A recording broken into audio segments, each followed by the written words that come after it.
Champions লিগের শেষ ষোলোর ১ম লেগ আপনি দেখে ফেলেছেন। ফলাফলও আপনার মুখস্থ। এই সপ্তাহে হচ্ছে ২য় লেগ বা যেটাকে আমরা ফিরতি লেগ বলি। ১৬ টি দল, ৮ টি ম্যাচ ভিন্ন ভিন্ন ভেন্যুতে খেলা হয়েছে। হোম অ্যান্ড অ্যাওয়ে ভিত্তিতে ম্যাচগুলো হয়েছে।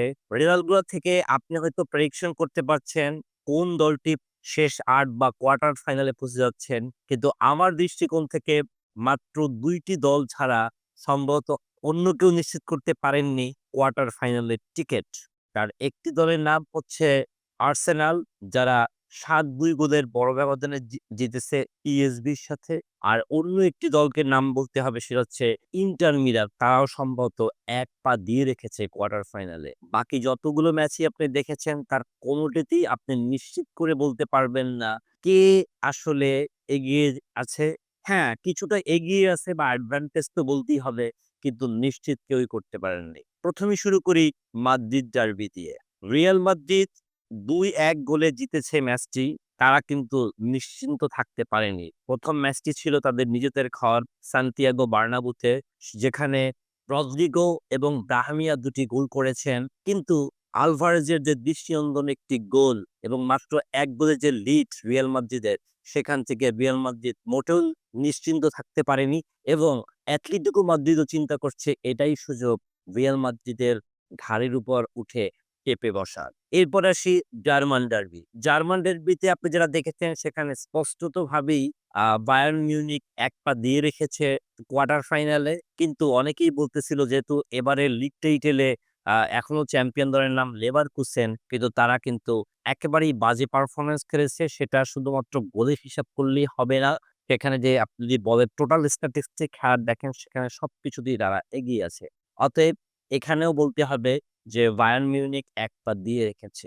এরপরে আসল বিগ ম্যাচের মধ্যে ছিল বেনফিকা বার্সেলোনা। যে ম্যাচে স্কোর লাইনে করেছেন Raphinha, man of the match হয়েছে পেদ্রি। কিন্তু এই ম্যাচের মূল নায়ক হচ্ছে বার্সেলোনার গোলকিপার সেনজিও। এই ম্যাচে বার্সেলোনা যখন মাত্র ২০ মিনিটের সময় তাদের এক ডিফেন্ডার লাল কার্ড পান এবং ১০ জনের দল হওয়ার পর প্রত্যাশিতভাবেই বেনফিকা একের পর এক আক্রমণ নিয়ে বার্সেলোনার রক্ষণভাগ বা ডিফেন্সে বা ডি বক্সের মধ্যে হামলে পড়ছিল।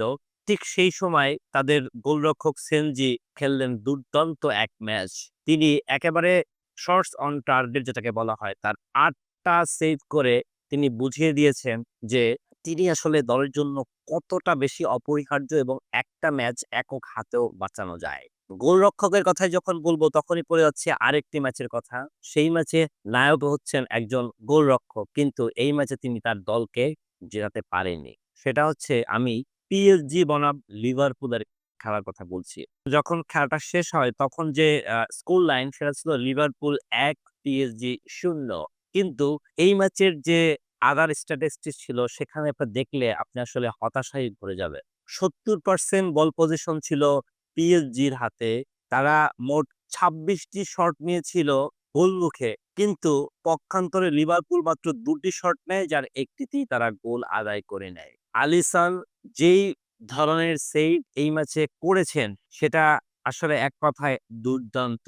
বিপক্ষের যে গোলকিপার আছেন তিনি তো বলেই ফেলেছেন, অর্থাৎ লিভারপুলের গোলকিপার বলেই ফেলেছেন যে আলিসনই হচ্ছে পৃথিবীতে এই মুহূর্তে সেরা গোলকিপার। কিন্তু আসলেই ফুটবল যে কখনোই স্কোর লাইন দিয়ে সবকিছু বিচার করা যায় না, তার বাস্তব উদাহরণ হচ্ছে এইটা। এখানে যা দেখলাম পিএসজির জন্য সত্যিই খুব হতাশার। এমবাপে, নেইমার, মেসিরা চলে যাওয়ার পর অনেকদিন পর পিএসজি কে দেখে মনে হচ্ছিল তারা বুঝি সত্যিকারের একটা বড় টুর্নামেন্টের বড় দল। এর বাইরে যে ম্যাচগুলো আছে সেখানে যদি কথা বলতে হয় তাহলে ইন্টার মিলান প্রত্যাশিতভাবেই জয় পেয়েছে এবং তারা সম্ভবত ১ পা দিয়ে রেখেছে কোয়ার্টার ফাইনালে। বরুসিয়া ডর্টমুন্ড লিল এখানে একটি ম্যাচ হয়েছে। ওপাশে হচ্ছে আপনার অ্যাস্টন ভিলা ভার্সাস যেটা বললাম পিএসভি। তো মূল হাইলাইটের যে খেলাগুলো ছিল সেগুলো সম্পর্কে আপনাকে বললাম। এই সপ্তাহে আপনি ফুটবলের একটা রোমাঞ্চকর সপ্তাহ উদযাপন করবেন, যেখান থেকে নিশ্চিতভাবেই ৮ টি দল বাদ হয়ে যাবে। আর বাকি ৮ টি দল চলে যাবে চ্যাম্পিয়ন্স লিগের কোয়ার্টার ফাইনালে। সেখানে লাইন আপও মোটামুটি সেট করা আছে। দেখা যাক কে কার প্রতিদ্বন্দ্বী হচ্ছে আর কে এখান থেকেই বিদায় নিচ্ছে এই ২০২৪-২৫ সিজনের চ্যাম্পিয়ন্স লিগের শেষ ষোলো থেকে।